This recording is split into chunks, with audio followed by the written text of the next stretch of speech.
Hey guys, welcome back. Welcome to my most highly requested video on this channel, which has taken me a long time to get around to doing, but we are here now. So it's taken me this long to do this video because I tend to stay away from doing like reference videos, guides, and things like that just because I have a tendency to not stay on topic. So in order to help me do so, I put a question box on my Instagram story asking you guys what questions you had about anthuriums. I did 2 of these and holy crap, there were hundreds and hundreds of questions, which luckily a lot of them were repeats, so it's able to help me structure this video in a way that I feel like a lot of people have the same types of questions. So this is not really like a care specific video. There's going to be quite a few topics. So I will be what's it called? Chaptering? Putting chapters on this video just so you can get to the topic that you're after. So we're gonna cover the anatomy of an anthurium, like the body parts, what each part does, environment and growing conditions that I use to take care of my anthuriums. I've been growing anthuriums for about 4 years now, and in the last, I would say probably 2 years, it's kind of really taken over my collection. So my plant care really revolves around anthurium care for the most part. Propagating, the different ways to propagate, care routine, so that's going to be like the biggest topic, substrates, how to pot, watering, fertilizing, how to get them to size up, identifying damage, like what kind of issues and how they present on the plant, pest treatments. And then we have a small section on breeding, which I'm not going to spend too much time on because I'm not like a huge breeder or anything, but I want to give you some basic information. Anthurium terms, that was also a really highly requested section, just like what are all these abbreviations, what do they mean? And then lastly, I'll touch on purchasing sources, market prices, how to build your collection in a way that's sustainable. So I have a feeling it's going to be a really long video, so we're just going to get started. Actually, before we start, I just want to throw in a quick disclaimer. This to me is basic stuff. I'm not the best grower of anthuriums. I'm not the best grower of plants, period. But I focus the most on anthuriums, and a lot of what I say in this video is going to be based on my experience and what works for me. I will touch on things that I don't do, but I've seen other people do. And also I want to focus a lot on what I've been doing differently in the last 2 years to kind of boost my anthuriums, because I've been noticing a lot in the last couple of years, especially that like my anthurium growth has really accelerated. So yeah, just quick disclaimer, this is not the be all and end all video. This is just the basics. Okay, let's start off with the anatomy of the anthurium. So I've got 2 examples. I feel like these are good specimens to be able to show you a lot of the different moving parts. This is my Carla Blackier. So obviously this is the leaf. So these are the lobes of the leaf. In between the lobes is a sinus. I will often refer to this right here, right where the sinus is, but it's on the leaf blade as a sinus. I feel like that's technically not the term, but I couldn't find what the term of this little dot right here is. But I do know that these are the basal veins. So the veins that come right out of the sinus, these are the basal veins. This comes out of the midrib, and these are called lateral veins. So these come right out here, basal veins. And then this is the leaf margin. Oftentimes you'll have a different color on that. This is the petiole right here. So that's not the stem. That's just the part that connects the main stem to the leaf. Right here, you see it's kind of thicker here. This is called the geniculum. So other plants will have this as well. It's not just anthuriums, but this is like, think of it as like a joint or like, yeah, like a knuckle or something where it helps the plant turn to face the light. So you'll notice with anthuriums, they don't really curve the petiole as much. If you think of like a philodendron gloriosum, those petioles will do this kind of thing as it like turns one way and turns the other way, and in the end you end up with like a wavy petiole. Anthuriums don't tend to do that as much. Sometimes they will twist, but usually they will stay pretty straight. So this is considered a juvenile plant because it is not yet of flowering size. So you'll see right here, this little flappy bit, this little empty husk, that is where this new leaf emerged out of. So right now, this plant does not have the ability to flower just yet because it's growing new leaves out of the petiole, and it's just like philodendrons in this way. And then the rest I'm going to show you on this other specimen, which is not It's not the healthiest specimen right now. It's in recovery from underwatering, but this is my papillolamnum Fort Sherman cross with Raphlinum because it has all the other moving parts I want to show you. This one is of flowering size. It's in flower right now. It currently grows leaf out of a caterpillar. So there's this little spiky thing right here, and out of the petiolar sheath grows a flower. This is actually a good illustration of like the geniculum at work. You see how straight this petiole is, and then it curves right at the geniculum right here so that this leaf can face the light.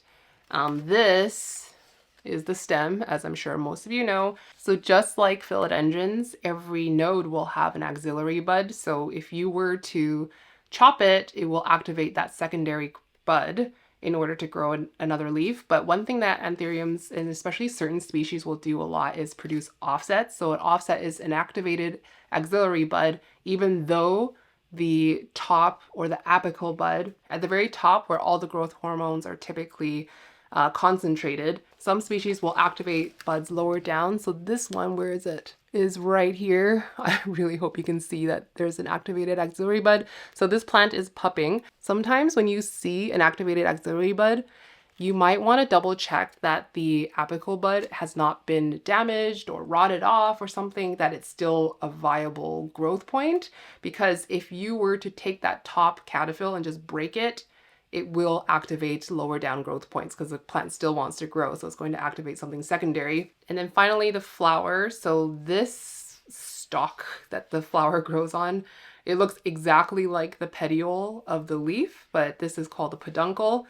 And then up here is where the flowers are. So this little sheath, when the flower structure emerges, the spadix is this part. It's going to be completely encased in the spathe. The spathe is this like modified leaf here that completely covers, and then it will slowly emerge out of the spathe. So the spadix is this structure. It's actually hundreds of tiny little flowers.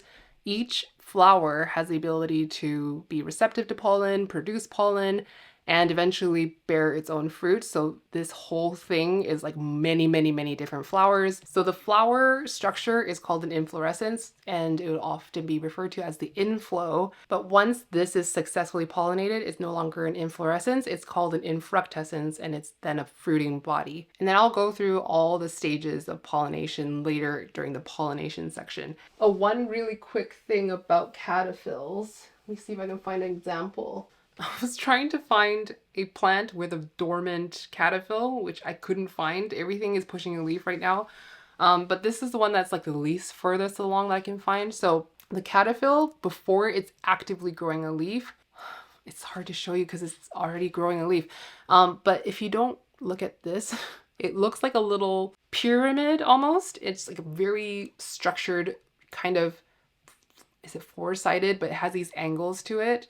It looks like a Toblerone. That is a caterpillar, but it's not actively pushing a leaf until this like growth point emerges out of that little Toblerone. Please do not quote me and call it a Toblerone. That's not what it's called. And somebody feel free to leave in the comments what that like primary caterpillar is. And there's a primary and a secondary caterpillar, but this was just a Toblerone for a little while, and then eventually it started to push this. This one is where the leaf is going to emerge out of. Sometimes you won't see this if there is a old sheath of caterpillar sheath on there. So sometimes I will just like really, really gently pull it back just to see if the caterpillar is active or not. Okay, so growing conditions. So one reason why I think so many people are put off by anthuriums is because so many people say that they have to have high humidity and they need like optimal growing conditions in order to even grow. Otherwise, they're just going to be crispy. I agree and disagree. I agree in the sense that like that notion exists because anthuriums can be like that, but anthuriums can be trained to grow in ambient living room conditions. And when I say ambient conditions, I live in Canada. So humidity is low and temperatures are for the most part low, certainly in comparison to like Indonesia, Florida, Singapore. But I do think that anthuriums, the vast majority of anthuriums can be trained to grow in ambient conditions. They don't absolutely require the best humidity in order to grow nicely. But that said, high humidity, warm conditions will make them grow faster. If I compare the plants in my grow tent versus the plants out here, the plants out here grow much slower, they root slower, and they grow foliage slower. I don't think it really has much bearing on them flowering. I don't think that plants in here flower more readily than plants out there, but the leaf production and the root production in here is much, much higher than outside of my grow tent. And if you want more information on how I've set up my grow tent, the lights, just kind of like the general setup of it, I do have a grow tent tour, and at the beginning of that video I do talk more about the setup. I don't want to go into it too much in detail, so I will link it in the description. So I've had this grow tent for about 3 years now, and this used to be kind of everything, a mix of everything that I wanted to grow in optimal conditions. Anything I was trying to grow large fast, I was putting in this grow tent, and it works really well. Now that my collection is majority anthuriums, this is a majority anthurium tent. I would say there's probably like 3 plants in there that aren't anthuriums, and this grow tent stays around 80% humidity and is warmer in general than outside because there's these like reflective walls that bounce light and bounce heat. So this is just like a really nice toasty humid box for the anthuriums. I do not have any fans running in there. I'm already going into more detail that was covered in that other video, but I don't run fans in here, but I do keep these like vents on the outside. So grow tents will typically have these vents that you can run tubing through for airflow. I just keep those vents a little bit more open, and I don't run fans, and I've never had fungal issues, but that can be a really big problem for growing in greenhouses, is getting powdery mildew, fungal conditions like just like yellow halo spots all over the leaves, and this can open up the leaf blade to bacterial infections as well. So I feel like fungal and bacterial issues on plants can go hand in hand. So obviously with high humidity, you get faster growth, you get more pristine leaves. The leaves just have more moisture in the air in order to expand nicely and just stay pristine. You will also get quicker root growth, so any stem that's above the substrate will have moisture in the air to encourage roots to kind of root out, and they will root out from above the substrate and extend down into the substrate. But on the flip side, with high humidity, especially artificially high humidity in a small enclosure, such as a grow tent, will open up the chance to get fungal issues. So I want to quickly show you 2 plants that I potted at the same time, roughly 10 days ago. So my Carla Blackier, I potted this from a small square pot to the medium square pot. It has been living in my tent this whole time, into tree fern soil. I have like at the bottom, and the root growth has been pretty impressive. They're kind of all around the pot here, versus another one that I potted the exact same time. This is my Vaglux from Lauren, and I repotted it into exactly the same substrate, tree fern soil, like at the bottom, same size pot. It went from roughly the same size to the same size. It wasn't exactly the same original pot. This one, on the flip side, did not go back into my tent. This one went onto my shelf right here in the corner. And the only root I can see is here. It's not exactly the same plant, obviously, so you take that with a grain of salt, but I do find that to be the case in general. Like, plants will root slower outside versus in the tent, but they do both sit under Barina bars. So these are the Barina T5s, the warm yellow ones. They're not the strongest lights, but they are completely adequate for growing anthuriums in my experience. So they're getting the same light, similar temperatures, slightly warmer in here, and the warmth and humidity of the tent is what I attribute to all this root growth. This is a different Lux hybrid. This is my Mag Lux.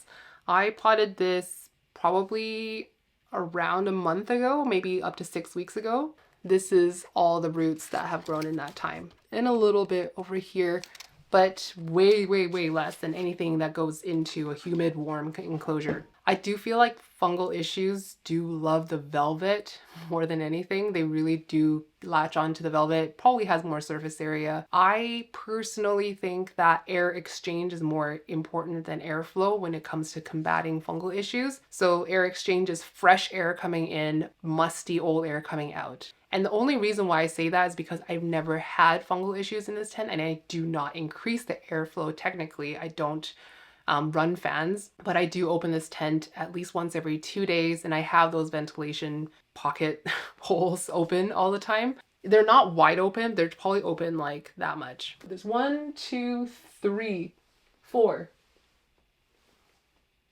So that becomes difficult if you're growing inside of like a Mills bow, like an IKEA cabinet, where if you weather seal the doors, you really don't have any way for fresh air to come in. So you either have to open the doors or like drill another hole for fresh air to circulate. One thing that is taught a lot as a care technique is misting and foliar feeding your plants. If you mist your plants either just to wash off pests, or if you foliar feed them. And foliar feeding is when you take a nutrient solution, either something very gentle and organic like kelp, or some just like your fertilizer, your synthetic fertilizer, put it into a diluted feed and spray all your plants with it. The idea is that the stomata, when they're open, can be very efficient in absorbing nutrients, and this is what people attribute to really robust, huge leaf size jumps. You're just maximizing the nutritional intake of the plant. If you do foliar feed, be very careful about making sure you get that air exchange. When I used to foliar feed my anthuriums in my exo is not completely sealed, so there is airflow, but I would spray it with kelp solution, and I would get really bad fungal infection.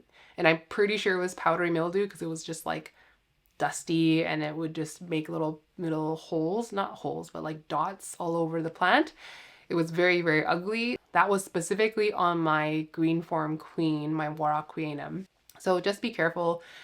Just make sure that they get lots of air exchange when you mist. Now, growing anthuriums in low humidity, I find completely possible. Some species and hybrids will do better than others, obviously. I personally find, as a general rule, hybrids tend to do better out in room conditions when it comes to be able to expand leaves without ripping itself all the time. But if I'm gonna move an anthurium out of a greenhouse into living room conditions, I am going to wait until it has a really strong root system, because I believe that anthuriums take up a lot of they like moisture. So they need to be able to rapidly take that in from somewhere, whether it be the substrate or the environment. But I will typically expect the first leaf grown outside of a high humidity enclosure to rip itself at least a little bit. This Maglux, again, this was the first leaf grown outside of a greenhouse. This is now in my living room. And you have a little bit of ripping at this edge and down here. This is pretty mild, I will say. This will happen more severely with velvety plants, pure species for me, and it will happen especially if the leaf is really massive and it has a lot of expanding to do out in dry conditions. So ways you can kind of combat that is make sure that the root system is huge, it's healthy. Make sure that you stay on top of the watering while that leaf is expanding. So I'll go through more of the care stuff later, but just in terms of humidity, just specifically what humidity they need to grow, I don't think they need high humidity. That's for the majority of anthuriums that are in cultivation. There's going to be exceptions, so like splendidum, I actually have one. It's really nothing to see because this is just a sprouted propagation. This is from my friend Jose. He gave me this the other day, and I'm keeping it in that dome forever, I guess. But this is one that famously needs like 100% humidity. Although in saying that, I do have a friend who grows his splendidum in a tent, not inside like a cloche. Or actually, he used to grow in a cloche, but it outgrew the cloche, and so he moved it just into his tent, and it seemed to be doing fine. But I wouldn't say this is one you can just like grow on your living room shelf unless you live somewhere very humid. Debile is another one I feel like would not do well in dry conditions. This is mine that always has a maximum of 2 leaves, and it needs to sit in mud in order to kind of sustain itself. And eventually all leaves kind of go this way. It starts to crisp up at the edges, and it will eventually just, the whole thing turns into just a dry, crispy mess. But it continues to grow, so it grows in my tent. So I think that if you're transitioning an anthurium outside of a greenhouse, one that you might find is maybe needs more high humidity, because some really just don't give a flying F. Like my Wendlinger, when I moved it outside of my tent to my not my living room shelf, my shelf out here, did not skip a beat, just continued growing, never even ripped itself. But some will take a few leaves to kind of get used to the drier conditions, but try to make sure that the root system is really established and make sure that it's a substrate that can retain enough moisture that it doesn't ever go through a dry spell. And I think that's how you can kind of train an anthurium to thrive in dry conditions. Okay, lighting.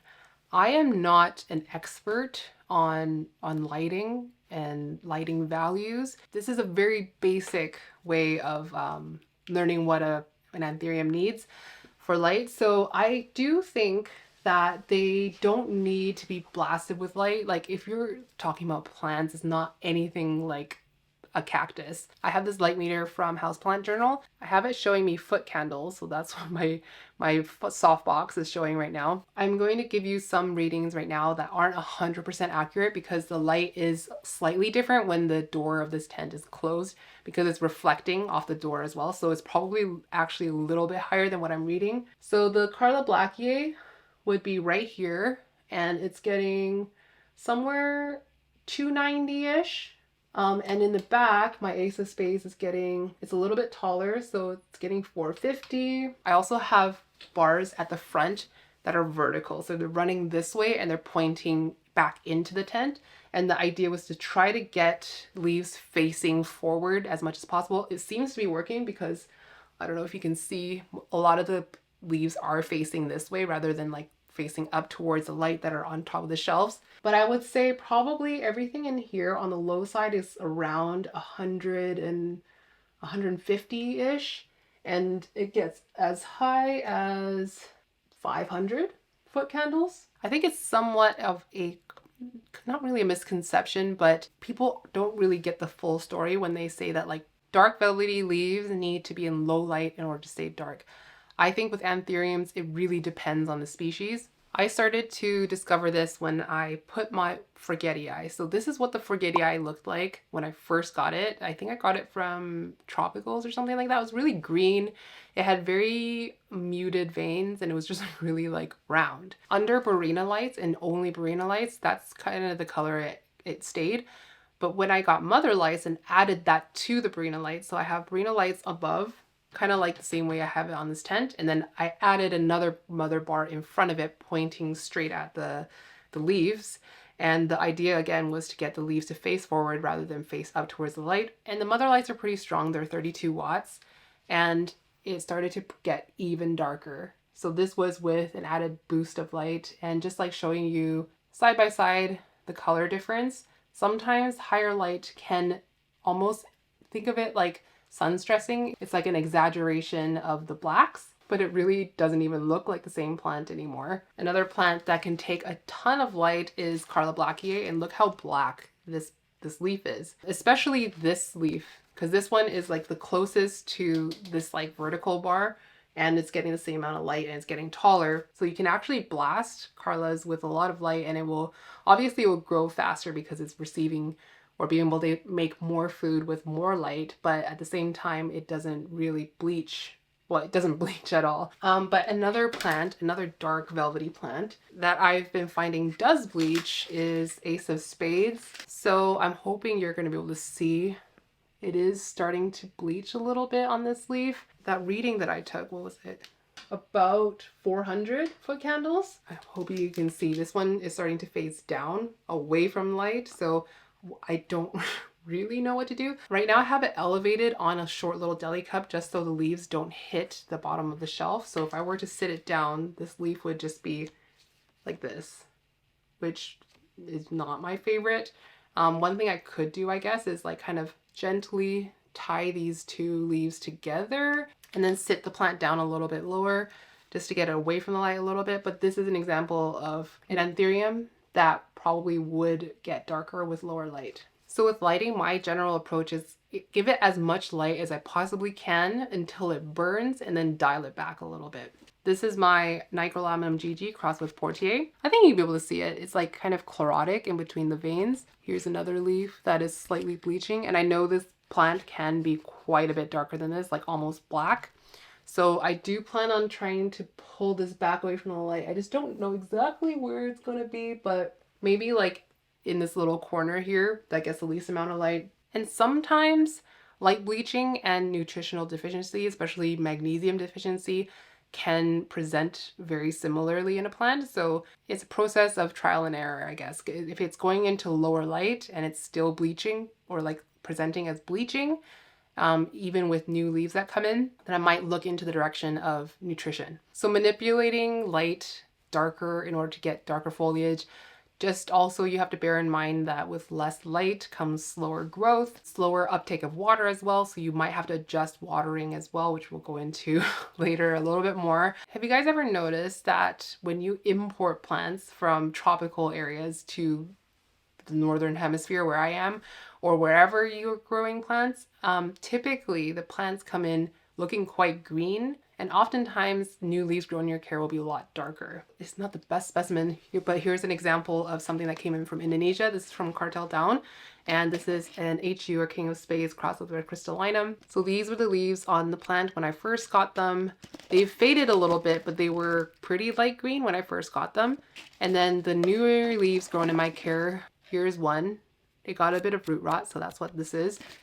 And the newest leaf is much darker. And my thinking is that growers, nurseries will give the plants a lot of light just to boost the growth rate. And when it comes into our care, it probably doesn't grow as fast as it does for them, but it will grow darker foliage. I find that to almost always be the case with plants imported from Indonesia. Okay, now quickly touching on temperature.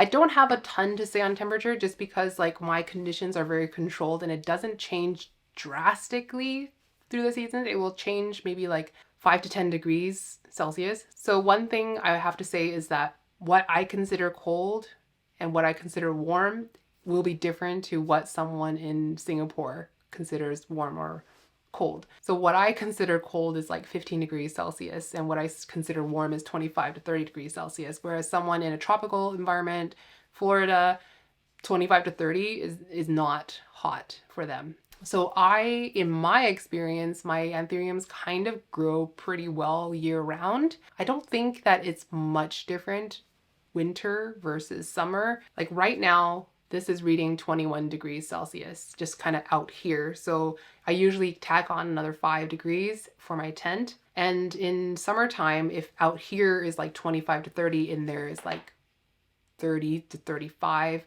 sometimes creeping up close to 40. And even in the summer months, my anthuriums still do grow in here. I will say the only real dip in growth rate I've been experiencing is when it transitions from warm to cold. Just that transition period, it kind of slows down a bit and it kind of ramps up again because it's February now. I've had tons of growth over the winter, but I also have tons of growth through the summer as well. So I guess all I can say is that within that range that I just told you, anthuriums do fine.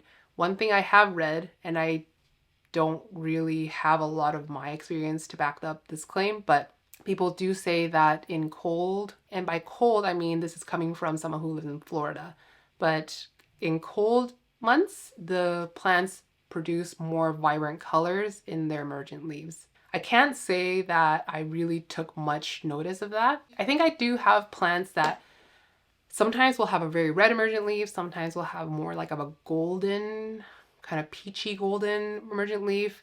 I've never really correlated that to a certain time of the year, but I guess I could start doing that going forward. Also, in terms of temperature, my friend Erin has a like walk-in grow tent and she has it inside of a basement. She lives in a big house and the basement is very cold. And they also run air conditioning kind of all the time. So their nighttime temperatures probably dipped below 20 degrees Celsius. And her anthuriums grew freaking massive. She had a crystallinum. We got ours at the same time. Mine was probably like this big, still is that big. Her leaves were like, wait, you can't see my bottom hand. They were like my head down to like my whole torso. They were massive. And that suggested to me that the low temperature drops at night helped the plant size up quicker. And anthuriums actually do quite enjoy that from like my observations. I don't know exactly what the reason for that is. I don't know if it has something to do with metabolism, but it does seem to be true that anthuriums do appreciate temperature drops. It doesn't need to be massive and drastic, but I do think it does help with healthy growth. Okay, now we're moving into anthurium care. So the first topic I have is substrates, which is going to be kind of, it's a lot. Anthuriums can pretty much grow in anything, and there's going to be a lot of disagreement on what's the best substrate. I'll just tell you what I've been finding the most successful. So when I first started growing anthuriums, I was growing primarily in sphagnum moss, pure sphagnum moss, or a kind of soilless coco coir coconut-based aroid mix, like a very chunky mix with bark, perlite, but using coir rather than like peat soil. And it's definitely a combination of just not understanding light that much, not giving them the best conditions, feed. I didn't use myco right away when I first started growing anthuriums. So there's definitely a combination of that, but I really do not like sphagnum moss for growing anthuriums. I don't like moss, period. I've actually also moved away from using moss in my moss poles, so I just use moss sometimes as like a filler for moss poles, and that's about all I use moss for now. In the last year and a half, I think I've been able to find substrates that work for me, my watering style, the types of anthuriums I grow, and the conditions I give them. And those two, well, okay, so it's kind of three substrates. There's lechuza pon, but I amend that pon, and I'll go into that in a second. There's tree fern fiber, also amended, and there's tree fern soil. And I guess a fourth is potentially just like a soil mix, a aroid mix. So let's go by one. So let's talk about lechuza pon. I used to plant the majority of my anthuriums in lechuza pon, and by pon I mean I amend it with classic grade orchiata. So that's the finest, smallest bits of orchiata, coarse perlite, and that's like my favorite mix. It's kind of equal parts of everything. If anything is less, it's going to be the orchiata because it's probably the most expensive component of my pon mix. I actually don't grow anthuriums in straight lechuza pon. I know this works wonders for people and people really, really swear by it. I just think it's too heavy, like physically too heavy. Like this plant from Jose is in pure lechuza pon. That's pretty much what he grows the majority of his anthuriums in, and they grow really big. And he treats it like soil. So he doesn't keep, I'm keeping a reservoir on this right now. He does not keep a reservoir. He just waters it every like 3 days, and not even very much. He was demonstrating how much he waters his pon plants, and it's just like, and like it's way less than what I would do. But his plants grow really big. And I mean, this one, if it wasn't yellowing, you'd be able to see just how nicely it was growing for a really long time. And that's what I'm saying. It works for him, but I personally would find that like not my favorite. And I'll tell you why. When I first started adding orchiata into my pond, it was because of a Hoya person. So a Hoya person by the name of Jeffrey, if you're a Hoya person, you probably know who I'm talking about.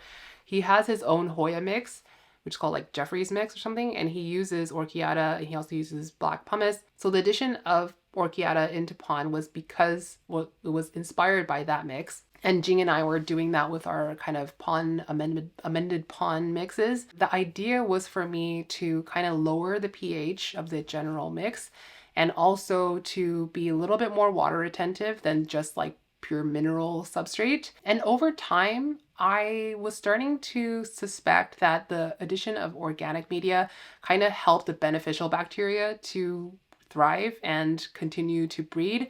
So when I was using Great White, which has beneficial bacteria as well as mycorrhizal fungi and trichoderma, the orchiata I think was the reason why that mix worked so well in conjunction with Great White.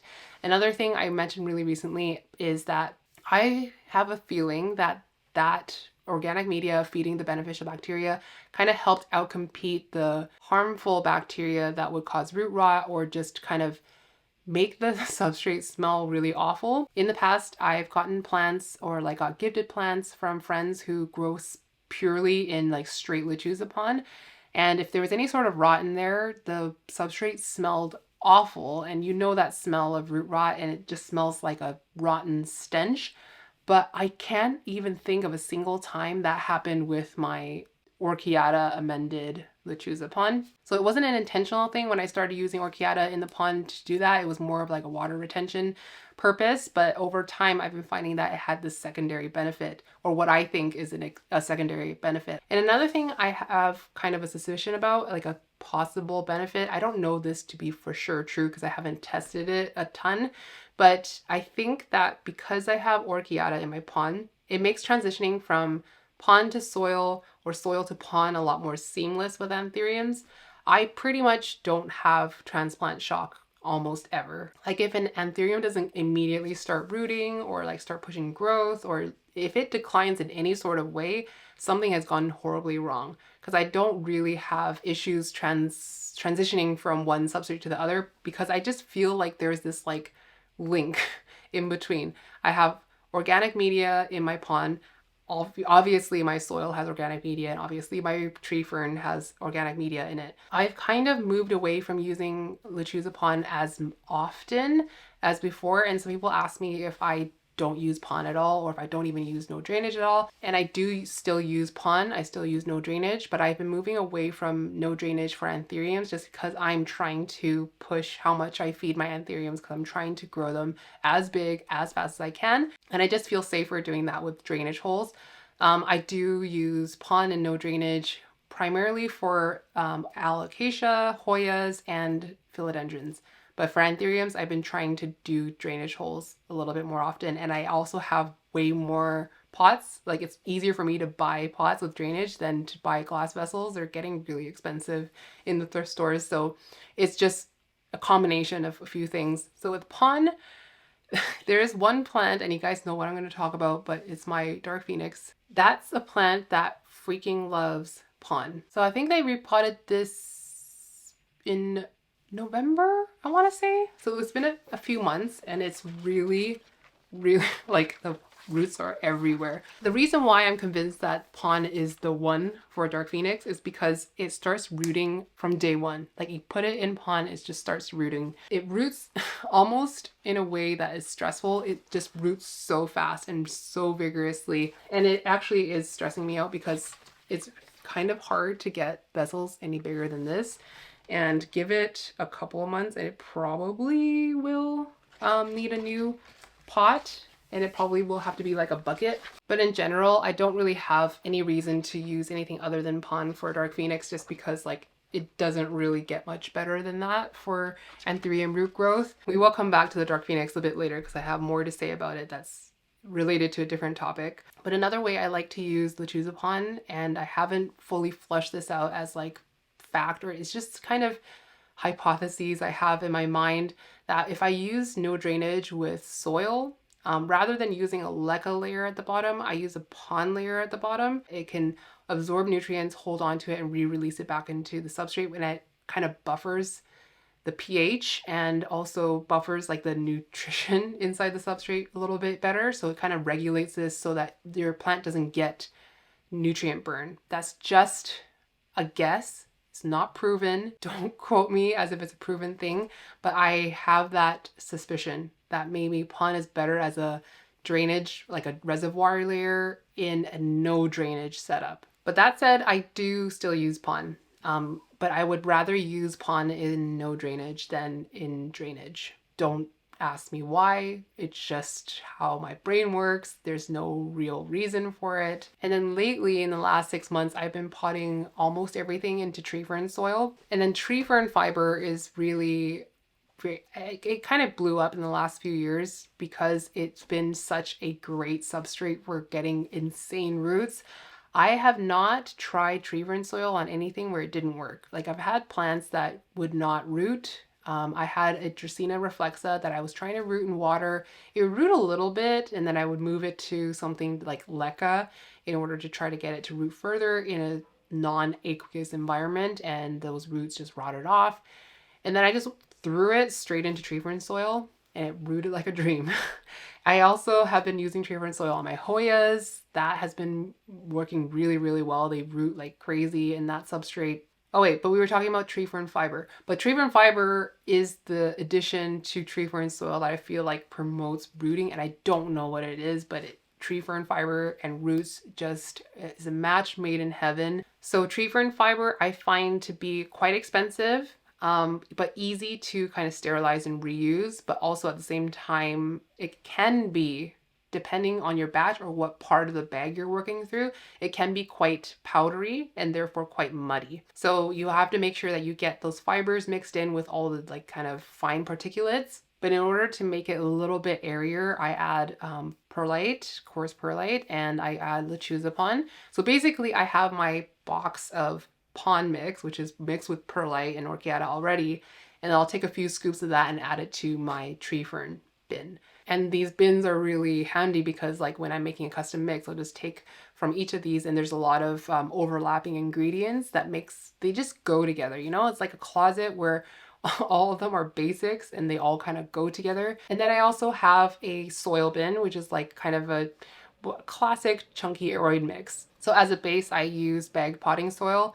The mix that I've been using the most often over the last few years is the ProMix high porosity mycorrhizae soil. I went through a huge bale of this. Well, actually, I shared it with my friends, and I just recently bought another bag of it. And I really like that because it's super fluffy. It has so much perlite mixed through, so I don't have to end up using as much of my perlite.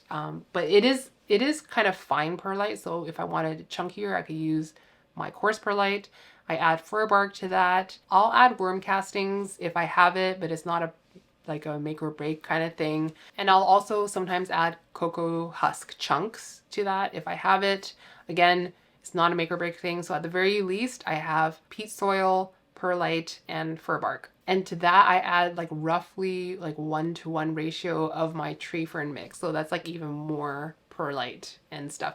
I sometimes I'll just add it straight from the tree fern bag. It really depends like what I feel like, how big of a bin I'm mixing. I recently just mixed a huge bin of it and I use just straight tree fern. It depends on my mood and it depends on feel. I don't super measure it. I just add and add and add bit by bit, and I just feel it to see if this is as fluffy and airy as I want it to be. So in the end, it kind of looks like a fibery, fluffy mix, and the anthuriums have been head over heels in love with it. I've never had a substrate that promoted roots and leaf growth as quickly as this. It just is such a good substrate, and I don't necessarily think it's completely the same as aeroid mix, or like you could substitute the tree fern fiber with something else fibrous.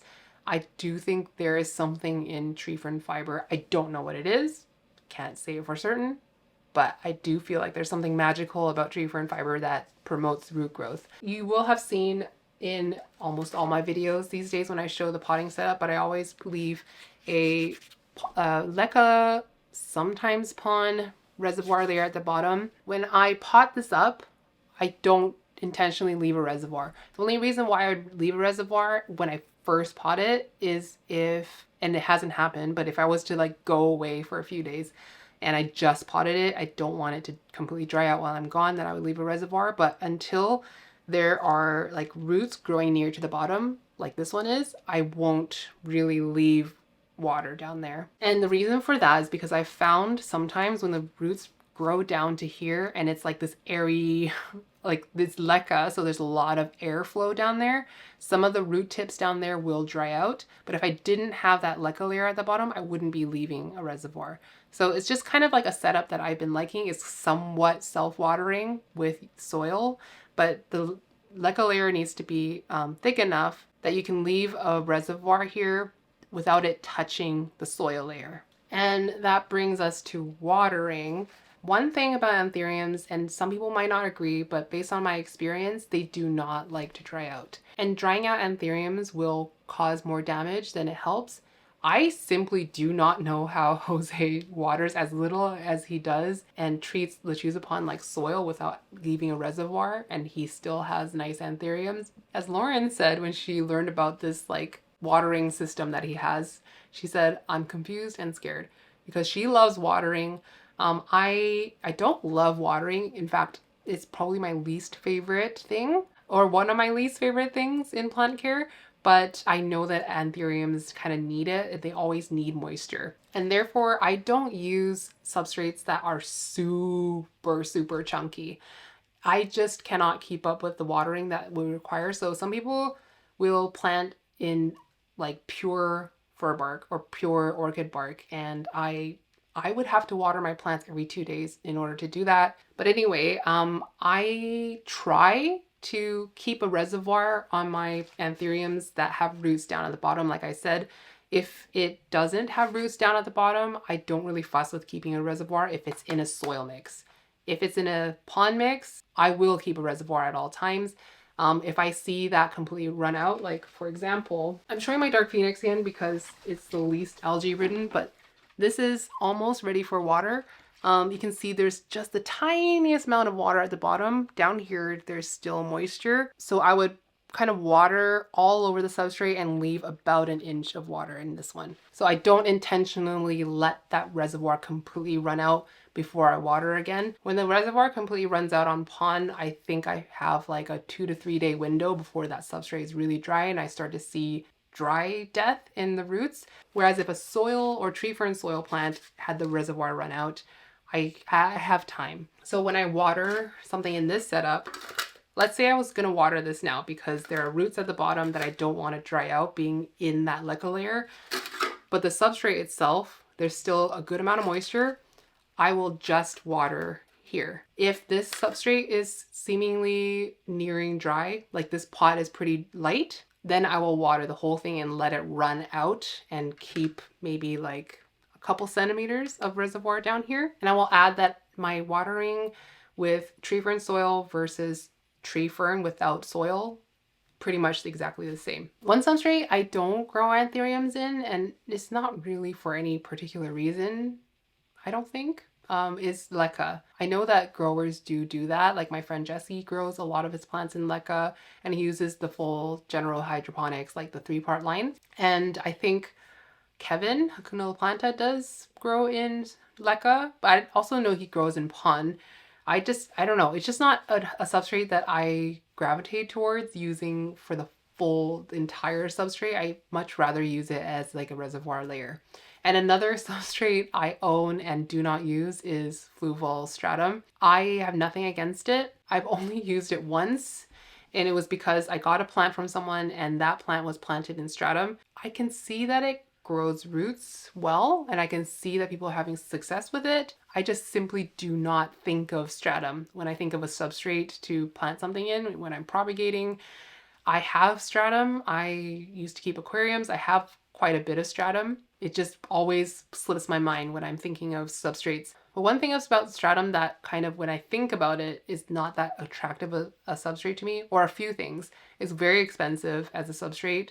It's also really crumbly, as in like you smash it a little bit and it'll just turn into dust. Like it's way more delicate than perlite, and perlite's pretty delicate. Like you can crush it like honeycomb sometimes, and over time it will break down into basically mud, and it breaks down a lot faster, or at least like the structure of each individual pellet will break down quicker than pretty much every other substrate, and also dries out really fast. The plant that I got in stratum was a begonia, and it was like not the thickest layer of substrate, but I was watering that thing every 3 days, and when I did water it was bone dry. Like it would do that Rice Krispies sizzle thing when I added any sort of water. So I was just like, I don't know that like it's such a special substrate that I have to use it when I'm getting great success with roots on tree fern or tree fern soil. So I don't reach for it. So yeah, that's my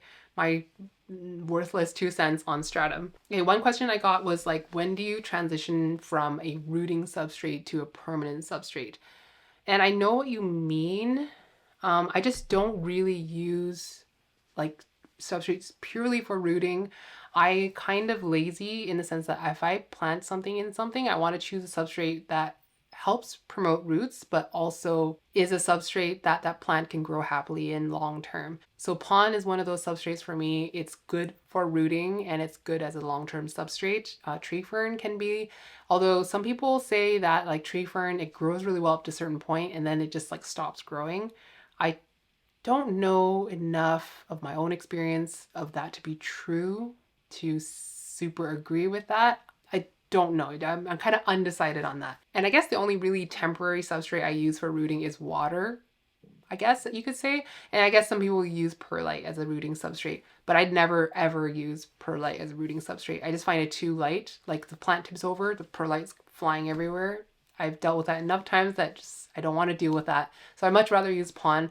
So I guess my answer to that is it depends on which substrate it's going from to. So if that original substrate is completely devoid of nutrients and all you were trying to do is getting some active root growth, even if it's just like activating a dormant root, I would say as soon as you have like an inch of roots, you can start moving it over to your desired substrate. But if it's going from water to a substrate that's everything is less wet than water, right? So going from water and these water roots have grown inside, then you move it to something else, try to keep it almost like it's still in water for a bit. But I very rarely use water for anthuriums. I've done it a few times, but it's not something I definitely do a lot and often. But whenever I move just plants in general from water to non-water, I try to keep that substrate wetter because those roots will dry out really fast, and I find they actually soak up water really fast. I find that a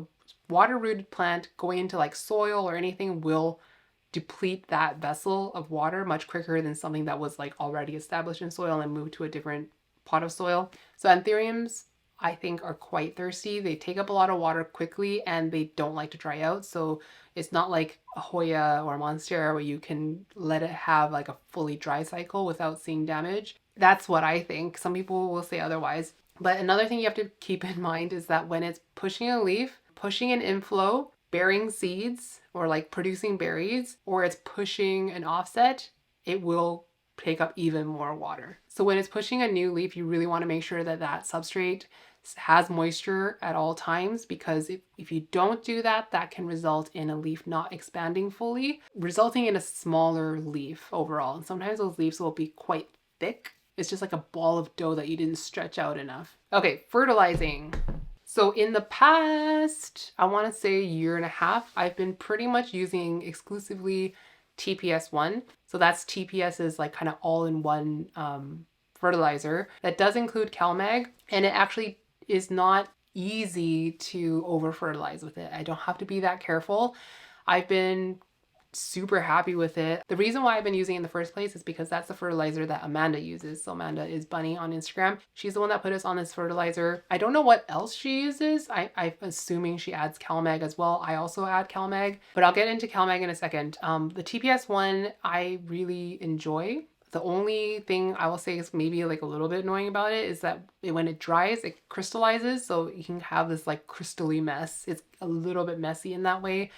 It's not like a deal breaker or anything. And yeah, I've been having a great time with it. I don't really plan on switching it up, although it's not really available in Canada. So you'd have to get it in the States and bring it up yourself. And I'm pretty sure it's only available in the States. Another fertilizer I've also enjoyed, and it's like a good all-in-one if you just want to not think about it too much and just use something really accessible. It's okay. So it used to be called Dynagrow. I think, was it acquired by Super Thrive? But Foliage Pro. This one right here. That one's a super solid all-in-one. I would recommend that. I've used that before as well. And then CalMag is really important. I think a lot of all-in-one fertilizers will contain CalMag, but probably not enough for what your plant needs. And I do think that anthuriums are pretty heavy feeders. And by that, I mean that they will not grow for long term, very healthy, and they will not size up again and again and again without added nutrients. And I also find that they're pretty difficult to burn with fertilizer, at least the ones that I've used in the past.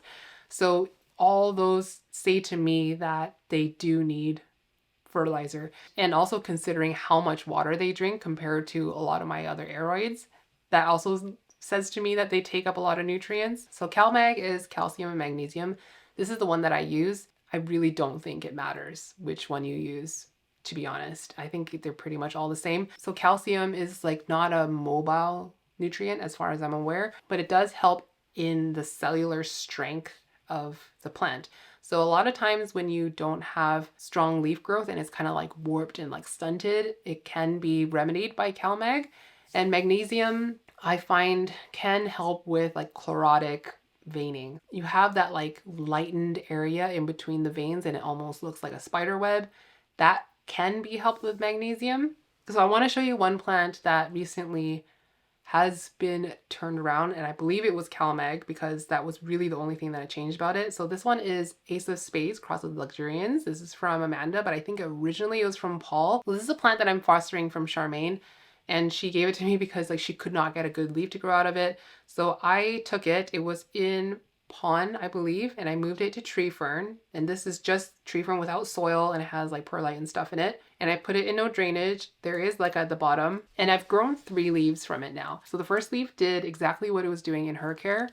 It would not hold on to the bottom part of the leaf. It would just like crisp off like this. The next leaf kind of did it, but just like part way. So this bottom just didn't really form properly, and it's got this like huge swell, and down here is kind of puckered and warped, but it so far hasn't started to crisp it off a ton. It just crisped off a little bit at the tip, and then it just recently pushed out this leaf, and this was after I started to increase the CalMag feed on this plant. So I'm pretty bad with remembering to use CalMag, but for 2 waterings in a row I was giving this one CalMag, and then this leaf is the first fully formed leaf it's ever grown in my care, and it looks like it's going to be a size up, and the petiole you can see is longer, a little bit thicker as well.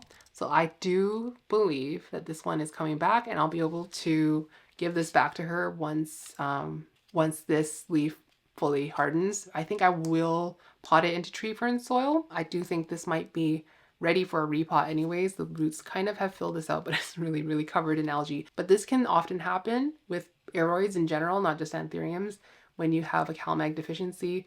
And I feel like, I mean, I may just be optimistic, but I do think that it definitely is a perfectly fine leaf compared to the other 2. So frequency of fertilizer, I don't like to overthink it. And basically there's a saying, fertilize weekly, but basically you fertilize every time you water a diluted amount from the full strength recommended on the bottle. And that's what I've been doing for the last, I don't know, 3 years. Although the weekly part is starting to get a little bit stronger lately, just because I'm trying to increase the feed on my anthuriums specifically. And I'm also watering my anthuriums a lot more frequently than I used to, especially compared to when I first started YouTube. I was way too busy back then, and my plants were always underwatered. I feel like I'm way more on top of it now. I'm also potting larger, so the pot has a lot more substrate to hold on to water, but I'm fertilizing every single time I water.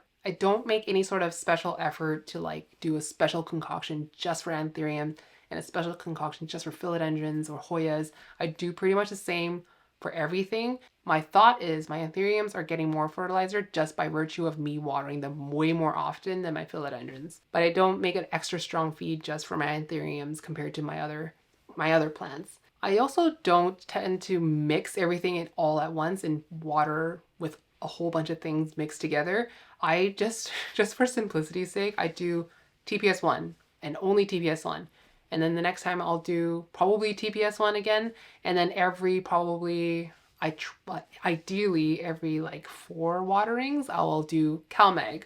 I don't know if that's enough CalMag, but that's kind of what I'm aiming for. And one reason why I don't mix is because you guys will probably know this if you know a little bit about like the order of which you need to add your fertilizer to your water, so that things don't react and bind to each other and make that molecule too big for your plant to uptake the nutrient. So in order to eliminate the possibility that like I could be adding something too soon in the wrong order, that kind of thing I'm interested in, but also not that interested in. I'd rather just keep it simple and just avoid having to like mix things in a very scientific way. So in order to just make it easier for myself, I just do one at a time. Other things that I've been trying but not having a ton of like not much to report is silica. I don't own a lot of variegated plants, so I can't even tell you much about that for silica use. But one plant I'm trying to bring back is my red crystallinum.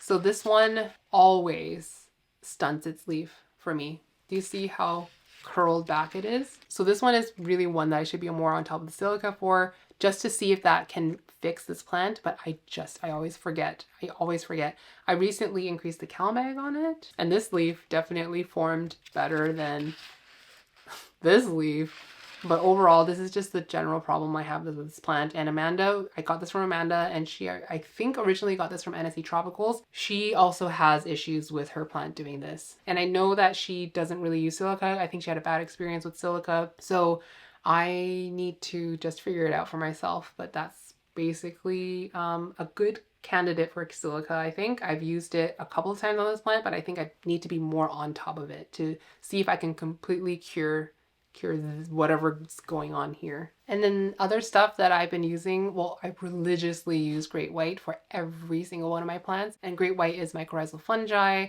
for the plants. I'm not going to go into it, but it's really great to create a nice microbiome in your substrate so that your substrate and your plant, it's just like working smarter, not harder. So you have little helpers getting nutrients for your plants, making it more drought tolerant, making it more pest resistant. Why not? So I find that, like, yes, my plants are more drought tolerant.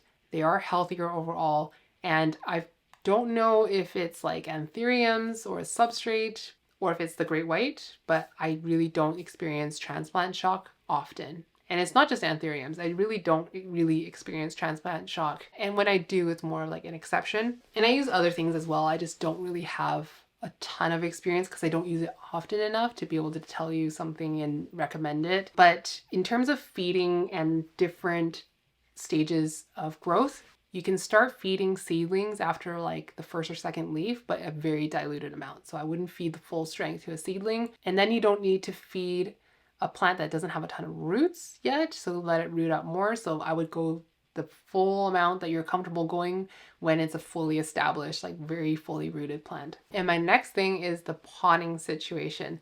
And I'm really excited to talk about this because I've been experimenting with this a lot over the last 6 months, and that is potting anthuriums bigger than what I was previously comfortable or satisfied doing. So one thing that I've always done, and it's because it's like always preached, is that you only size up a pot like one size up every time you upsize a plant when it gets completely root bound.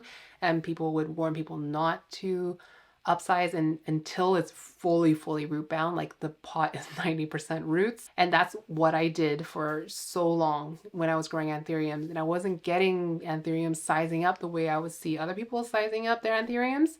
So in the last 6 months, and this was because of Lauren and Amanda, they were like, you're up potting way too late. You need to get it to bigger pots sooner. So that's what I did. And it's also in conjunction with my friend Jesse, who pots plants massive. Like he'll buy a plant that's in like maybe like a 5 or 6 inch pot, and he'll put it into a bucket. And he grows plants really big, and he has a lot of anthuriums. So I started to do a little bit of that, and I just love the results. So what I'm trying to do now, I'm going to use my Carla again because it's sitting right next to me. This was just potted less than 2 weeks ago, and the roots are starting to fill out the pot already. So once I can see roots on all sides, I'm going to get it into, this is like kind of it's a square. So it's kind of a 6-inch pot. I'm going to get it into the biggest possible nursery pot that I have, which I think is 8 or 9 inches, but I'm going to get it into a really big pot.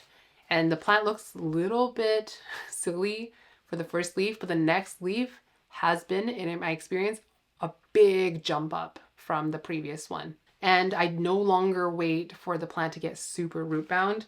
Let me show you another one that is very behind. This is overdue for repot, but this is way too root bound for me now. So this one is going to go into probably 2 sizes up. So not even, I'm going to skip this size completely and move on to the next size up. And that is how I've been able to get anthuriums to size up much quicker. I'm trying to be more proactive about it. So when your anthurium gets too root bound, in my experience, it starts to produce leaves that are no longer a size up. So a good example is this Vagilux once again. This one I knew had filled out, that it was in a plastic cup, and I knew I had filled it out, and I was just lazy about it. I didn't size it up. So this was the second newest leaf, and the newest leaf is slightly smaller. So I got it out of a 16-ounce plastic cup. It was probably about this big, into a much bigger pot. It looks a little bit small in this pot right now, but I'm pretty confident that the next leaf will be a size up. Another example is my Dark Phoenix. So It was living in a smaller glass vessel than this. It was quite a bit smaller, actually. I could lift it with one hand and take a picture of it. There is no way I could lift that anymore. So the last leaf before getting into this pot was this right here. And it was the smallest leaf on the plant. The leaf prior to that would have been maybe this one. I really want to cut this off, but I think this one was the last leaf before that. And then suddenly, teeny tiny guy. And then right after the repot, it pushed out this leaf here, which was kind of returning back to its former size. You can see, and then this leaf is even bigger after the upsize. Another reason why I knew time for an upsize is not only because the leaves were getting smaller, but also it started to shed leaves. And I just know this plant well enough to know that it doesn't really shed leaves very rapidly. And it was just all of a sudden yellowing off a whole bunch of leaves and only holding on to the top like few. I took that to mean it needs a bigger pot, and it seems to have done the trick. Here's another example. This is my Papillomatum RA5. So it was growing leaves about this size, and I moved it to a bigger pot into tree fern soil from pond to tree fern soil, and it came back with a much bigger leaf. So the biggest leaf that had ever grown. And this one seems like it's going to be even bigger because the petiole is super tall and it started to flower. So this one is just emerging from the space now. And I'm actually gonna, I think, breed this one because this is the second flower. It's well, the first flower didn't fully form, but I'm considering this the second flower. So then my method now is to not wait until it's fully root bound and then get it into a bigger pot. I don't always get it into like a way bigger pot than before. It's only if I have the space for that pot, then I will do that, or if I'm really invested in super sizing up that plant. My goal is to always have leaves sizing up like this.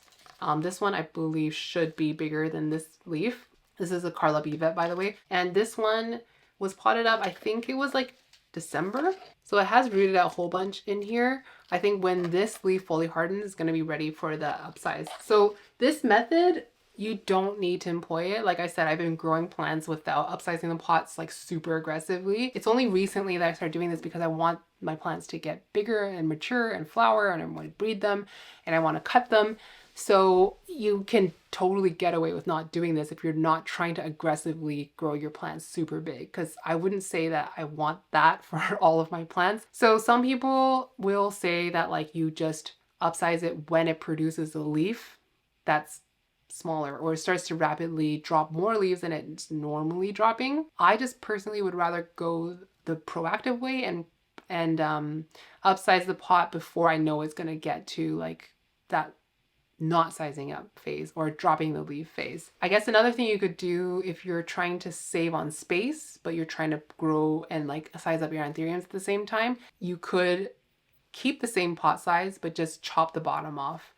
Propagate it, sell it, whatever, share it with friends, because by chopping the bottom off, you're going to lose a lot of the root system and it can stay in the same size pot, but it will size up after that. It's obviously not going to size up at the same rate as if you didn't chop it, but it's a good way to size up your anthuriums kind of more gradually, but keep them in the same pot size. Okay, well, I'm gonna touch on like identifying issues in anthuriums. I'm not gonna go into it too much, just ones that I have examples for, but maybe I'll do one of those videos. I did one in the summer where you guys sent me your problem plants and sent me photos and information on the plant, and I tried to diagnose what the issue is. Maybe I'll do another one of those for anthuriums, but I want to show you, okay, I don't really have fungal to show you. Maybe I'll find a picture of fungal infections. Like I mentioned earlier, like high humidity can result in fungal issues and anthuriums, because we're trying to baby them and give them the best conditions. They will often get these like dots, like circles of damage within the leaf blade, like over the middle of the leaf blade. And it'll often have like a yellow halo around it. That to me usually is fungal. And this can be caused by high humidity, or it can be caused by inconsistent watering. You probably know about edema when you like overwater a plant or let it get too dry and then just like drown it in a ton of water. So basically with the roots, as I understand it, it's basically pulling water in through osmosis. So it's sending a high concentration of, I think, sugars to the roots. So that high concentration of sugar in the roots, the water is going to want to pull into it to dilute it. What's that called? Osmosis, right? That's osmosis. So it's not super regulated. It's not like the plant's like, I need 50 cc's of water, I'm going to pull it up and that's it.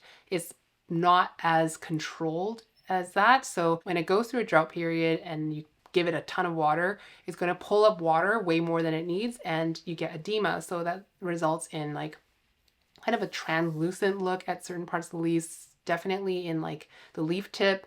You'll see that sometimes all over the leaves, on the edges of the leaves as well. So sometimes when it's too severe, cells will burst in the leaf and that will result in basically an open wound for fungus and bacteria to enter, wreak havoc. So that's what can happen if you're not consistent with watering. And I feel like consistency is way more important with anthuriums than almost any other genus, at least the ones that I own. Because sometimes people will be confused because they get fungal issues in a non-enclosure environment, a non-greenhouse environment. It's not high humidity, but still these like spots happening all over the leaves that can be due to inconsistency in the watering. One common problem with anthuriums is when it pushes a leaf and the new leaf never unfurls and it just crisps off and dies. So here is an example of one.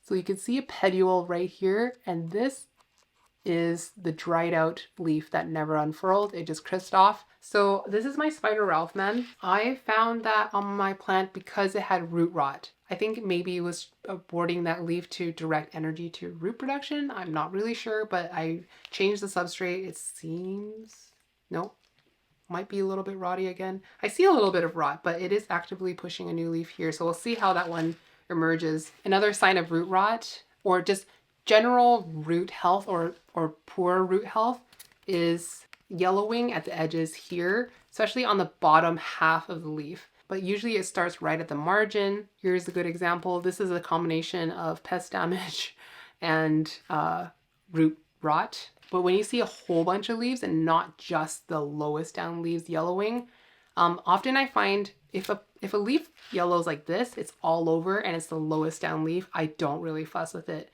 It's just, I feel like a natural redirection of energy and nutrients. This actually is the lowest down leaf. So this to me is not serious in my opinion.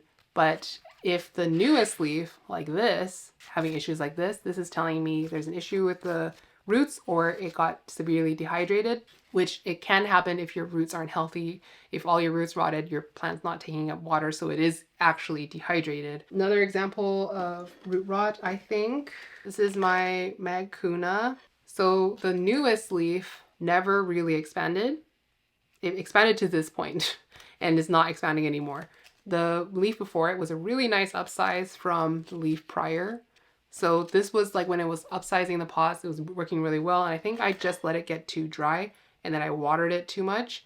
And it looks like, it's kind of hard to tell because it's pretty algae ridden in there, but it does look like that root is slightly translucent. So I'm pretty sure this has pretty bad root rot in here. And it's also yellowing off this leaf, especially at the margins here. This is my crystallinum black that I just repot. I'm determined to get this looking pretty, but this is underwatering damage. So crisping right at the edges, but most often we'll start right at the leaf tip. Crispy, crunchy, it doesn't look like it's spreading. Once it gets enough hydration, it will stop, but this is underwatering, just drought damage. This one used to live in a self-watering setup. So this is an Elho pot and I had an Elho insert in there with like that water meter. And I didn't know because I didn't use this pot very often, but that little meter that tells you if there's, I guess not, if there's water in the substrate, that meter gets stuck in the upward position. That meter was saying like medium or something, like a medium level of water. But in actuality, it was just stuck at that position and it was actually fully dry. So that happened more than once. And that's the reason why I have all these crispy edges, but that's underwatering. Okay, pest damage. I think the pest that leaves the ugliest damage, in my opinion, is spider mites. And it's so hard to catch it because they're so microscopic and they can just leave tiny little bite marks that you don't even see on the leaf until it expands to a certain point, at which point it's too late. But this is what spider mite damage looks like on an anthurium. It's really just small little freckles, and it just completely ruins ruins the plant. I thought I might have preempted that by putting beneficial predatory mites on there before this leaf was out, but it still seems to have gotten this leaf. I don't see the mites. I don't see any sign of mites. I honestly feel like sometimes they take a few bites and they move on to the next plant, or maybe took a few bites and then got munched by predatory mites. I don't know, but that's spider mite damage. It definitely shows up more on velvety types versus non-velvety types. And with anthurium leaves, especially, it's really hard to treat it with any sort of chemical because that will dry out that leaf. I've tried full strength, I've tried mild stuff. It just burns. It just turns into crispy seaweed. I've even tried using just a mild soap and just rinsing it off right away, but it still kind of dries out the leaf. So the only thing that I found that can help, but it's not a very strong method, is water, just straight water. So this is, again, my Mag Lux. This leaf had spider mites. I saw webbing right here.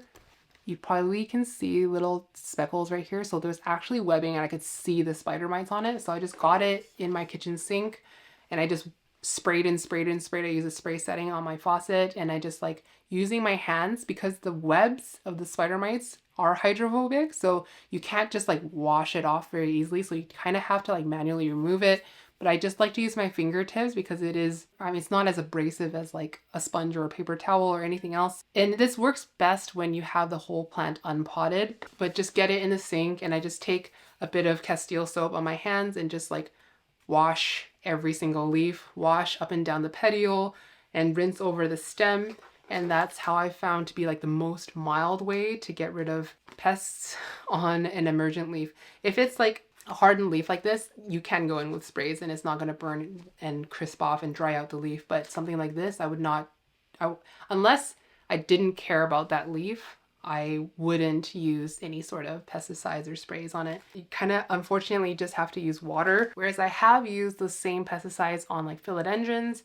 It's fine. Hoya's fine. I can use 100, no, not 100%, 99% alcohol on an emergent Hoya leaf. Totally fine.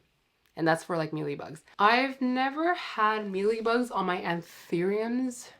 Maybe the odd one here and there, but I really haven't had a mealybug problem in this room. And this is where the vast majority of my anthuriums are. So I can't tell you how that damage looks. I would say that it really doesn't leave that much damage. Like mealybugs don't damage a leaf as much. They just don't. They're horrible, disgusting creatures, but they're not nearly as bad as spider mites. And then thrips, I don't have a problem with thrips. I've had thrips a couple of times in this lifetime, and both times it just was so easy to eradicate using spinosad. I also have used Spider Mite Knockout, not Spider Mite Knockout, Dr. Doom Thrip Killer spray. That has worked really well, but again, I didn't use that on emergent anthurium leaves because I've never had, to my knowledge, a thrip problem with anthuriums. Okay, my brain feels like porridge right now. I'm gonna take a quick break. We're gonna come back and talk about breeding, terms like terminologies, and purchasing. So I'll be right back. This is turning into a very long video, and I'm gonna try to get through the rest of it really quickly. Okay, breeding. So breeding anthuriums is actually pretty straightforward once you know the phases that it goes through. And I have other videos on this, just I don't think that anyone really needs to know how to breed anthuriums anymore, especially not from me, but I'm gonna really quickly go through it, and I'll just insert B-roll because I can't be bothered to find all the different plants that I have that are at different phases. But going back to the inflorescence, the anthurium has a perfect flower in that it doesn't only produce specifically male flowers and specifically female flowers. Like the only plant I can think of off the top of my head that does that is like, I don't know, zucchini, cucumbers. Anyways, in order for it to not pollinate itself, because in nature it wants to widen the gene pool in general, and sometimes certain plants and certain species will always skip phases or seems to always skip certain phases, or sometimes when the plant's too juvenile, it's like the first flower or the second flower, it might skip a phase. But in general, after the spadix emerge out of the spathe, it will produce stigmatic fluid, which is like a sticky liquid that helps pollen to stick to it. So it will typically start stigmatic fluid production at the base of the spadix and then start to produce it up and up and up and up until it almost reaches the tip. Sometimes it doesn't go all the way to the tip. And then for a few days it will be receptive. Sometimes it will be receptive for a really long time. It really depends on the species. And then after that, it will start to produce pollen, again, starting from the base until it goes to the tip. So this one has pollen all the way to the tip of the spadix. So that means it's been in pollen for a little while. So in order to pollinate that plant, I will have needed to put pollen onto the spadix while it was receptive, but you can't really use the pollen from the same flower. Again, there are exceptions. Some plants readily self themselves, but most anthuriums, you won't be able to do that. So if I were to self this plant, that means I will collect pollen from this flower, freeze it in something that you want to protect it from moisture. The moisture will ruin the pollen. So some people will put silica packets in there to make sure that like the moisture inside the freezer doesn't go onto the pollen. And then the next time this flowers, then I will take that pollen I'd saved from this plant and put it onto its flower. So that's selfing. Or I could take the pollen from this plant and put it onto another flower that's receptive from a different plant. So typically plants from the same section will be compatible with each other. And really, if you just want to check the section that your plant belongs to, provided you know the definitive ID, is to go on aroid.org and just look up the name of your plant and what section, it belongs to. And the most of the anthuriums in cultivation are cardiolonchium, so a lot of them will be compatible with each other. So when your plant is producing stigmatic fluid, you don't necessarily want to start pollinating right when it starts to produce fluid right at the base of the spadix. You kind of want for it to have produced stigmatic fluid further along the spadix, so at least half, maybe like 2/3, 3/4, because if you do it too early, only that section will have taken the pollen. And sometimes if you pollinate it, it will trigger the plant to go into pollen production earlier, sooner than if you had waited for the stigmatic fluid to travel further along. So you want to do it at a window of safety where you know it's still receptive, because if you do it too late, it's no longer receptive down at the base. So it's just a little bit of a waiting game. I find if you know the plant well enough, you will be able to know like how long it stays receptive, when it is receptive, how quickly it moves through the phases. Some plants take a really long time. Pollinating is one of those. It takes months. It feels like months for a flower to emerge and then open up and then become receptive and then produce pollen. I find that it's really, really like elongated compared to like a forgetii, for example. And then once it's successfully pollinated, that inflorescence can still produce pollen. So the fact that it produces pollen after the fact does not necessarily mean that it's not a successful pollination. It's usually advised not to use the pollen from that flower after you've already pollinated it, unless it's exactly the same species that you've pollinated that plant with. So for example, my Wenlingeri, I had pollinated it with exactly the same Wenlingeri, the same type of Wenlingeri.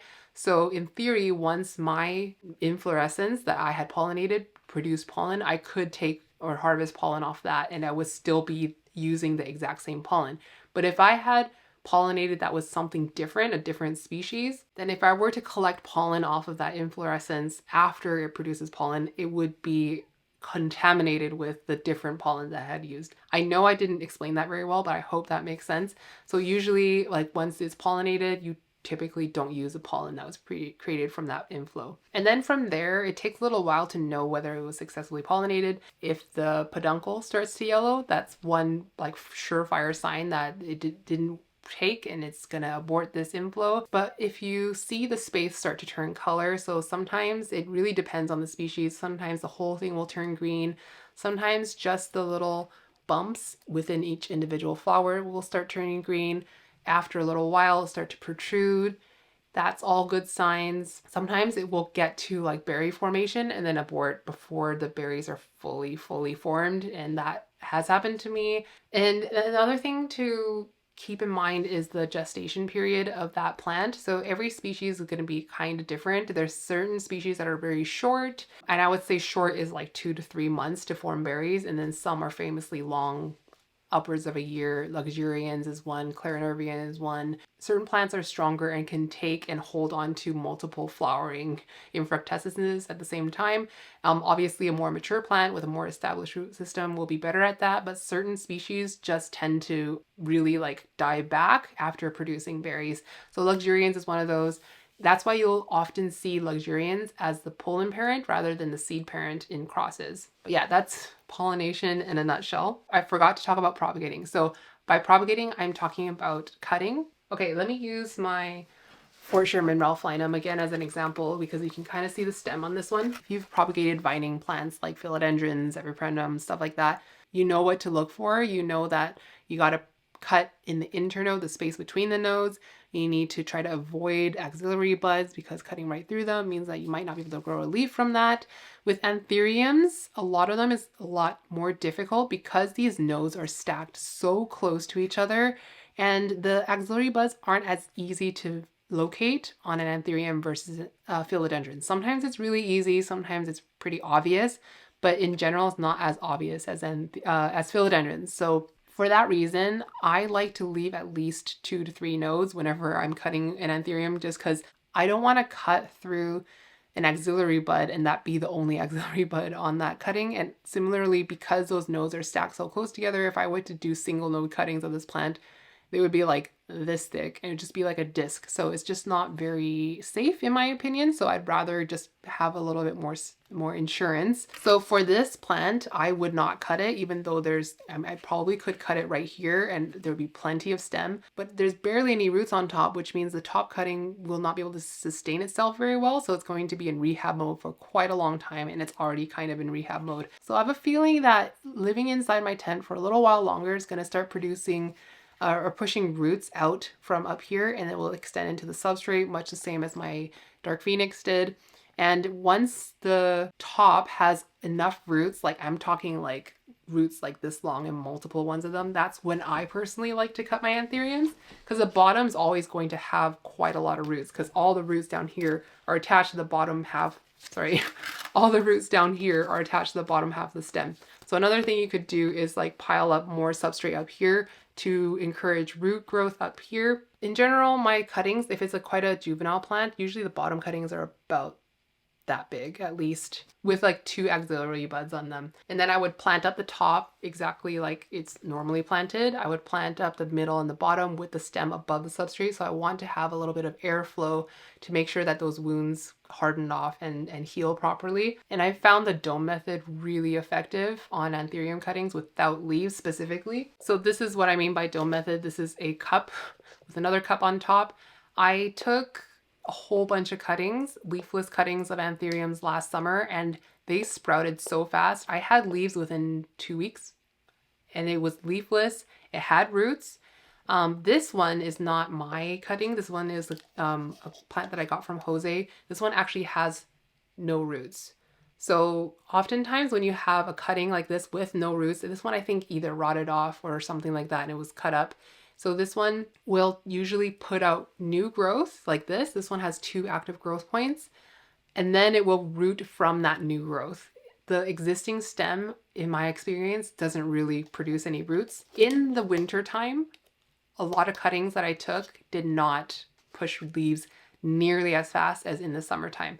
So I do think that warmth has something to do with it. I don't add any additional warmth, but some people will use seedling mats, like heat mats, but I'm just happy to like just wait a little bit longer. Even inside my tent, I will do the dome method. I just find that it just traps in a lot more heat and humidity and it just wakes those stumps up faster. So in terms of how quickly you can activate those cuttings, a rootless, leafless stem is gonna take a long time. Some species, it will take freaking forever. Certain species like Regale, Rocquianum, oh my gosh, they take so long. I've had a Regale stump probably upwards of a year, maybe 9 months plus before it even woke up and did anything. Same thing with Rocquianum. I think that takes a long time. That's why I refuse to cut my queens. Unless it was like 2 growth points, like it actively had leaves and then I would separate it, but a rootless, leafless stump, I can expect that would take a really long time. And some things just wake up really fast. I do think it's a combination of the species and also the conditions, the temperature, especially, and high humidity. And then a leafless but with roots cutting will be faster. Like I said, I've had leaves as quick as 2 weeks.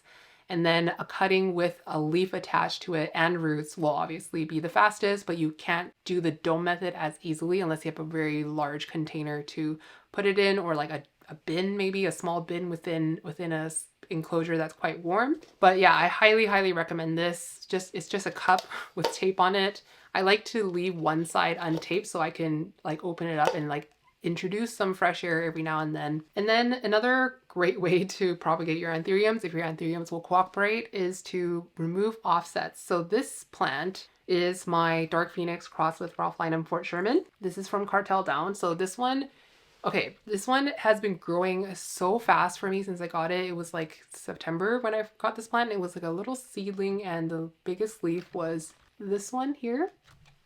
So it's grown like 5 leaves in that time, but the weirdest thing is that it's producing an offset at every node, it seems like. Every node above the substrate at least. So it's pushing 3 offsets plus the top bud is viable and active. And I might repot it. Okay, so you can see this is the last leaf and this leaf didn't really upsize much, but I also know that it's pushing 3 or 4 growth points simultaneously. So it might be that it is a little bit root bound in this vessel. This one's also potted in pond. It's doing really well. If you can see, there's one growth point here.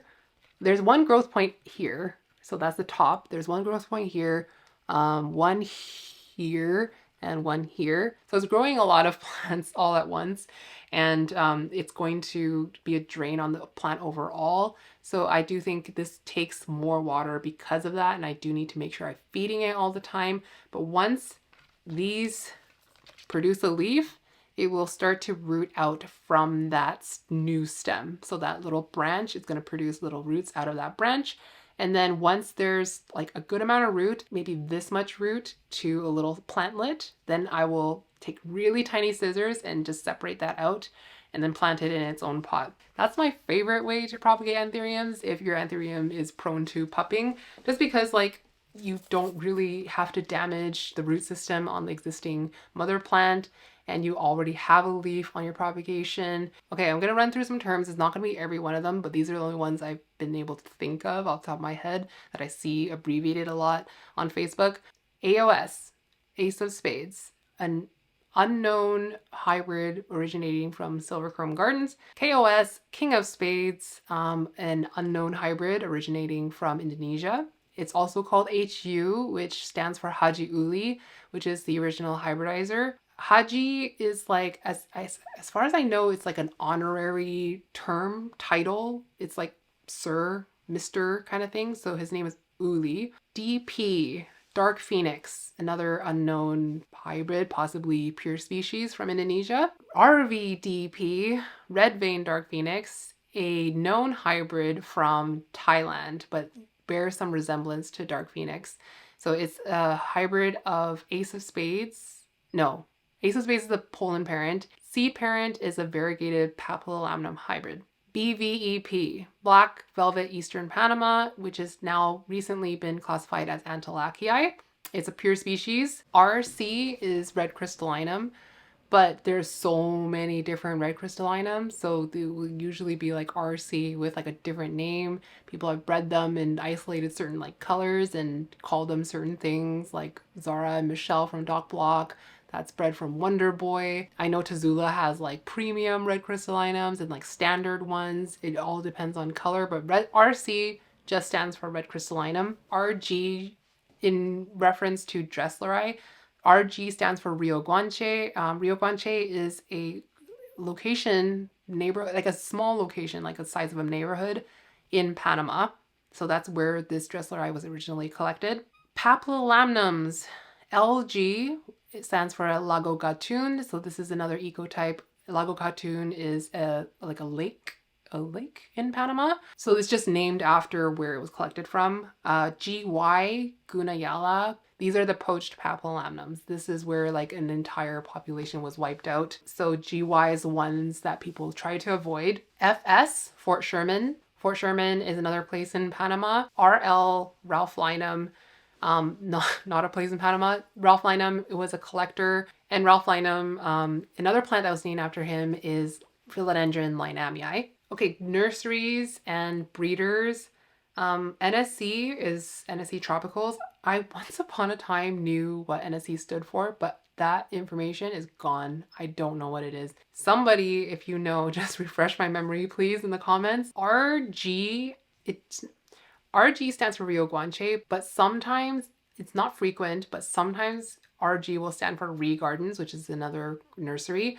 But usually Ree Gardens will be abbreviated to just Ree, R-E-E. SKG, Silver Chrome Gardens. FTG, Fairchild Tropical Gardens. PM is Paul Marcellini. His Instagram handle is _ Oasis. He produces really beautiful hybrids. He's a really great breeder, and he has a lot of stock from Rory, which brings me to Rory Antillac. He was responsible for bringing a lot of wild collected specimens, I think most famously of Papillamnum, but like Carla Blackier as well, other plants that really famous breeders will use as their mother stock. And Antillacii, BVEP, Black Velvet Eastern Panama is named after Rory. JV is J. Vanini, another breeder. My camera is flashing battery right now, even though I have it connected to an external battery right now, but my new mic is pulling power from the camera as well. So I'm gonna go until the camera just decides to stop. And I'm just gonna talk lastly about purchasing. So if you're not on Facebook and you don't like Facebook, and I know there are good reasons not to be on Facebook. I am sorry, but Facebook still is and has been for a long time the best place to get anthuriums at the best prices. And there's so many benefits to getting them on Facebook. So there's this community of accountability. So people who are well known, some well-known people are not great sellers, but there's people that can vouch for each other, and there's just selling on a platform where the posts are public.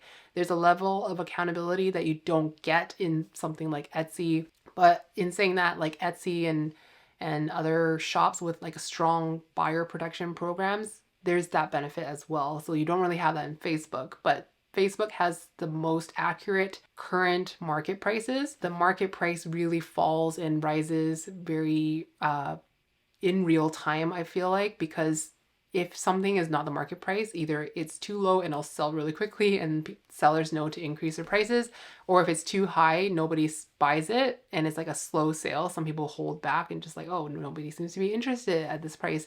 It just regulates itself really well, but it's also a great place for people to get to know the market price themselves so that they know what's a good price to pay for a certain plant. And I just feel like when collectors are selling to collectors, it's at a much smaller scale than something really big like a larger nursery that you're ordering from, like Equigenera or Tropicals, and they just have more care in each individual plant. So I just think it's a great place to buy. It's the best place to buy, in my opinion. And I can't really speak to certain shops, but a lot of Facebook sellers will have their own websites. I can only speak for North America. I can't speak for Europe, Asia, anywhere else in the world. But if you have not yet joined our Discord, me and Charmaine's Discord, I'm going to leave a link because I haven't linked it in a while, but we have like a global community there that I feel like if you were to say like what's a good seller in Germany or a good seller in Singapore, there's going to be someone out there who can recommend places that can be a good place to buy any sort of genus. So we're like almost 800 members now, I think, the last time I checked. So there's a good, like, I'm just shocked how many people in different countries are in that Discord. So feel free to join. It is completely open. But yeah, like I said, my camera is dying. I need to cut it off now. Hopefully this was a nice basic foundational video for anyone who's new to anthuriums, but at the very least, hopefully it was fun hanging out. Thank you so much for being here. Have a great rest of the day, and I'll see you in the next one. Mwah.